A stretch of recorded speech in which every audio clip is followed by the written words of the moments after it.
Bon, écoutez, je ne sais vraiment pas si quelqu'un peut croire en ces types d'allégations.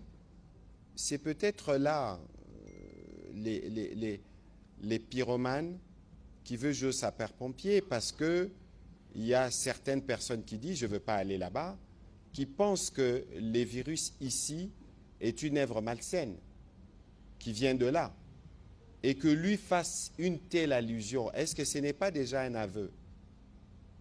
Après, peut-être que le ministre de la Santé dira un mot parce que je ne voudrais pas encore aller dans la spéculation, mais le fameux cas des gommes, on peut en reparler. Donc ici, c'est que les Congolais savent et c'est que toute la communauté internationale sait que ceux qui tuent les swahiliphones, ce sont ceux-là qui sont à Goma actuellement. Est-ce que vous voulez que je vous rappelle qu'en janvier 2025, il y a eu plus de 10 000 morts? Le ministre des Santé à ma gauche nous donnait des chiffres des morts zone de santé par zone de santé. Hier, le docteur Lola nous a dit qu'ici, en Ituri, il y en avait plus de 300.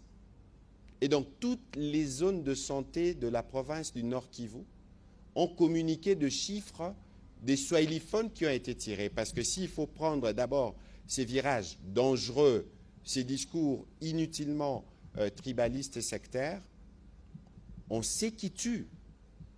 Et ils ne tuent pas d'aujourd'hui.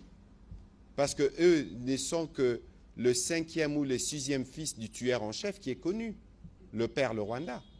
Et donc il devrait y avoir une certaine gêne pour ceux qui ont installé aujourd'hui une gouvernance par crime, qui brime, qui tue les swahiliphones et qui veulent se présenter en sauveurs de swahiliphones. Nous sommes dans un pays pluriel où toutes les ethnies cohabitent. Ces types de discours sectaires, inutilement discriminatoires, reflètent justement la volonté de l'agenda du père, le Rwanda, qui tient à tout prix à créer la division au sein d'une nation qui est unie, qui est davantage unie derrière le léopard et qui est davantage unie dans le cadre de cette riposte. Si nous devons regarder tous ceux qui sont alignés dans les équipes de riposte, vous retrouvez des Congolais de toutes les 26 provinces. Et donc ici, c'est à la limite diabolique. Je pense que diabolique, c'est peut-être pas le terme approprié parce que faible, de faire des telles insinuations, des telles allusions, pendant que jour et nuit, vous avez suivi les docteurs Mwambadir, des médecins, des infirmiers jeunes qui ont perdu la vie pour sauver de vies et venir faire une telle insinuation alors que cette province, nous la pacifions, vous entendrez les gouverneurs tout à l'heure, nous faisons des routes, on a refait l'aéroport pour redonner vie à cette province autant que nous voulons les redonner dans les parties du pays qu'ils occupent où ils continuent de tuer. Je crois que par décence, s'il en existe un peu, ils devraient tout simplement se taire. Voilà. Bon, se taire, pour moi, c'est même faible, ils devraient s'enterrer. Parce que, sincèrement, là, moi, en tant que ministre de la Santé, j'ai compté les morts tous les jours en 2025. C'est moi, effectivement, qui donnais le rapport au gouvernement de tous les morts, des centres de santé détruits. On est venu chercher des enfants dans les centres de santé.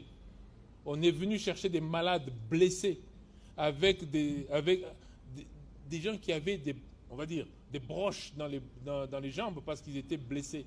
On est venu les sortir des centres de santé pour aller les tuer. Alors que ces gens viennent nous parler, sincèrement, se taire, c'est facile. Moi, je pense qu'ils devraient s'enterrer. Et il est évident que pour les Congolais, on sait voir maintenant c'est quoi l'agenda des uns et des autres. On les savait avant, mais parce qu'ils vivent dans le mal, ils respirent les mal, ils traduisent ces mal pour s'aimer le venin de la division. Et nous trouverons au devant d'eux de toutes nos forces.